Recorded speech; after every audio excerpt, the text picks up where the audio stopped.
ہے اور رہے گا انشاءاللہ۔ قوم نے یکجہتی دکھائی ہے، اپنے سے 5 گنا دشمن کو ڈیفیٹ کروایا۔ افواج پاکستان کے افسران، سربراہان اور افسران نے بڑی قربانیاں دی، پوری قوم نے یکجہتی دکھائی۔ بٹ میں حکومت کو ایک چیز کہہ رہا ہوں، ہمیں بیچ چوراہے چھوڑ کے اگر آپ آگے بڑھیں گے تو آپ کو ترقی نہیں ملے گی۔ ان کے آپ کو چھوڑا بیچ چوراہے؟ دیکھیں، میں اس بات پہ ضرور تحفظات کا اظہار کروں گا کہ جب پی ٹی وی کا یہ پورا بنا رہے تھے ڈاکومنٹری، تو یہ افسوس کے ساتھ کہنا پڑتا ہے کہ انہوں نے پی ٹی وی پہ ہمارا، باوجود اس کے کہ میں نے کہا بھی تھا، لیکن ہمارا ایک وائس نوٹ جو ہے انہوں نے ریکارڈ نہیں کیا۔ یہ غلط ہے۔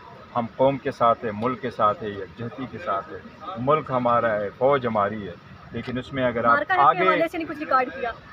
دیکھیں، یہ جس نے بھی کہا نہیں کر رہا، باوجود اس کے میں نے کہا ہے کہ میری آپ ایک اسٹیٹمنٹ ریکارڈ کرائے، ہماری ورشن آپ آ جائیں، اتنی بڑی ڈاکومنٹری ہو رہی ہے، یہ قوموں کی حیات ہے اور یہ دن ہمیں اللہ کی کرم سے ملی ہے۔ اور سوچے دوسرے طرف کہ اگر معرکہ حق کی جیت ہماری نہ ہوتی تو کیا ہوتا؟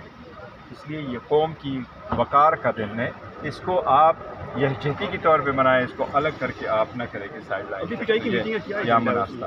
جی